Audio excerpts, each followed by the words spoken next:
आज जो हम यहाँ पर सब लोग एकत्रित हो रहे हैं, ये एक नई शुरुआत है। 1 जुलाई 2024 हमें याद रहेगा, क्योंकि ये जो कानून हम बदले जा रहे हैं, इनमें बहुत सारे प्राविधान 19वीं शताब्दी के हैं, 1860 के, 1872 के। CRPC में कुछ चेंजेस 1973 में हुए थे, बट उसको भी चेंज करते हुए जो अब नए परिप्रेक्ष्य में जो कानून इस देश में होने चाहिए, इस देश को आगे बढ़ाने के लिए, वो कानून आज इम्प्लीमेंट हो रहे हैं और इम्प्लीमेंट हो गए हैं रात्रि से।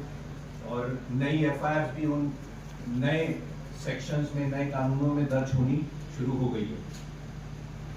आप जानते होंगे कि ये जो पूर्व में कानून बने थे, ये जैसा कि मेरे अभी साथी अधिकारियों ने बताया कि ब्रिटिश टाइम के थे, और ये उस समय की जो परिस्थितियां थी, मान लीजिए किसी भी देश में या किसी भी क्षेत्र में जो कानून बनते हैं, वो वहाँ की भौगोलिक स्थिति क्या है, वहाँ का कल्चर क्या है, वहाँ पे किस तरह के मुद्दे आते हैं, उनको कैसे डील करना है, उन सब चीज़ों को ध्यान में रख के वो कानून बनाए जाते हैं।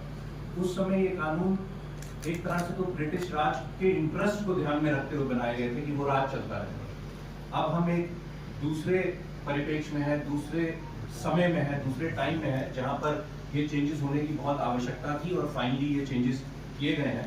मैं ये नहीं कहता कि ये चेंजेस फाइनल है कि आगे नहीं, ये एक डायनामिक प्रोसेस है जो आगे भी फॉलो होता रहना चाहिए। पूर्व में भी अमेंडमेंट्स होती रही, जो एग्जिस्टिंग लॉज है उनमें होती रही, बट ये जो नए हैं उन सब चीज़ों को जो आज की डेट में आवश्यक है उनको इनकॉर्पोरेट करके बना लिया गया है।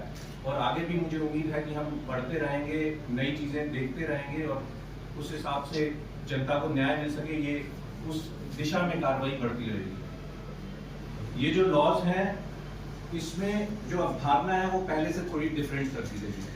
पहले उद्देश्य होता था दंड देने का, अभी भी क्राइम होगा तो दंड तो उसके साथ रहेगा, परंतु मेन फोकस आधार था दंड देने का। अब मेन फोकस है कि सुधार कर सके, न्याय दे सके। और उसमें भी जैसे कि अभी ACP साहब ने भी बताया कि कैसे कम्युनिटी सर्विस को भी इंक्लूड किया गया है। तो कुल मिला के ये है कि हम दंड को अपना बेसिस ना मानकर हम न्याय को, जस्टिस दिलाना अपना आधार बनाए। और इसमें नए कानून में न्याय को, समानता को, निष्पक्षता को, इसको हाईलाइट किया गया कि ये हमारे गाइडिंग प्रिंसिपल्स होंगे जिनके आधार पे ये कानून बनाए गए हैं और इनको इम्प्लीमेंट किया जाएगा। जहां तक चेंजेस की बात है, आवश्यक है कि सबको उस चीज की जानकारी हो। मैं समझता हूं कि धाराएं तो अभी जो पुलिस के भी कर्मचारी, अधिकारी होंगे, सारे उन धाराओं को नहीं जानते होंगे, बट जो मुख्य चीजें हैं जो जनता आती है कि मेरा ये मुकदमा था, इसमें कार्रवाई नहीं हुई, वो चेंजेस धीरे धीरे से जनता तक पहुंचाने आवश्यक हैं, जिसकी आज एक शुरुआत है कि आप लोग भी इसमें हिस्सेदार बनेंगे और इसको आगे पहुंचाएंगे। अब 302 हत्या की बात करते थे, वो 103 हो गया। चोरी 379 सबको मालूम होता था, वो 303 हो गई। बलात्कार 376 कहते थे, 64 हो गया। तो ये धीरे धीरे सब लोगों को इसकी जानकारी होगी, बट खासत क्या है, किस तरह से अब न्याय प्रणाली में चेंज लाना है, वो ज्यादा इम्पोर्टेंट है। तो इसमें जो मुख्य तौर पे मैं ये कहना चाहूंगा कि इसको पब्लिक सेंट्रिक करने के लिए बनाया गया, पीपल सेंट्रिक करने के लिए, कि जनता जो है उनके हितों को ध्यान में रखा जाए। बहुत सारी प्रोविजंस उस हिसाब से डाली गई हैं कि जनता को सुविधाजनक हो। अब जैसे FIR लेने से ही, हम FIR दर्ज करने की बात से ही अगर शुरुआत करते हैं, 0 FIR कई क्षेत्रों में पहले भी होता था, कई डिस्ट्रिक्ट्स में, स्टेट्स में, बट वो एट डिस्क्रिशन हो जाता था। अब उसको लॉ में मैंडेटरी कर दिया गया, 0 FIR। अगर कहीं और के क्षेत्र में कोई घटना हुई है, आप उस क्षेत्र में नहीं पहुंच सकते हैं किसी कारणवश, तो आप स्थानीय थाना पे जाके भी एक 0 FIR दर्ज करा सकते हैं, जो फिर वहां पर ट्रांसफर होकर वहां पर इसकी इन्वेस्टिगेशन हो सके। E-FIR को भी मैंडेटरी कर दिया, इलेक्ट्रॉनिक फॉर्म में FIR।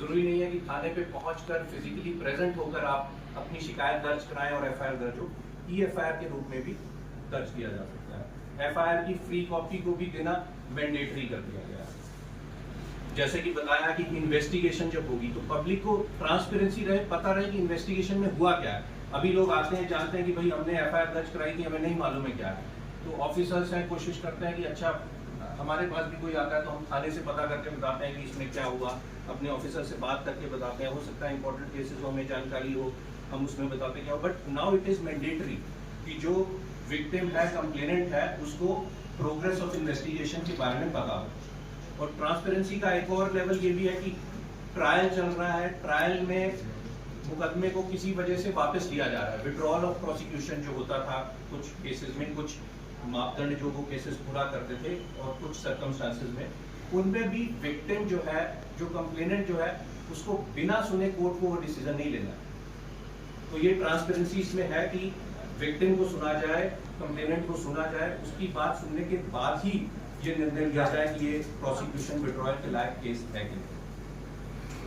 इसके साथ साथ और सुगम बनाने के लिए टेक्नोलॉजी का इस्तेमाल पे भी फोकस किया गया है, जिससे स्पीडी जस्टिस मिल सके, चाहे वो इन्वेस्टिगेशन का पार्ट हो, चाहे वो ट्रायल के दौरान की बात हो। इन्वेस्टिगेशन में भी बहुत सारी चीजें हैं जो कि इलेक्ट्रॉनिकली कर सकते हैं, जैसे कि मेरे साथी अधिकारीगण ने बताया, आप एविडेंसेस जो रिकॉर्ड कर सकते हो, जो स्टेटमेंट्स आपने रिकॉर्ड करनी है वो आप इलेक्ट्रॉनिकली रिकॉर्ड कर सकते हो, ऑडियो विजुअल रिकॉर्डिंग हो सकती है, जो डॉक्यूमेंट सबमिट करने हैं, इन्वेस्टिगेशन में सम्मिलित करने हैं, वो इलेक्ट्रॉनिक डॉक्यूमेंट्स हो सकते हैं।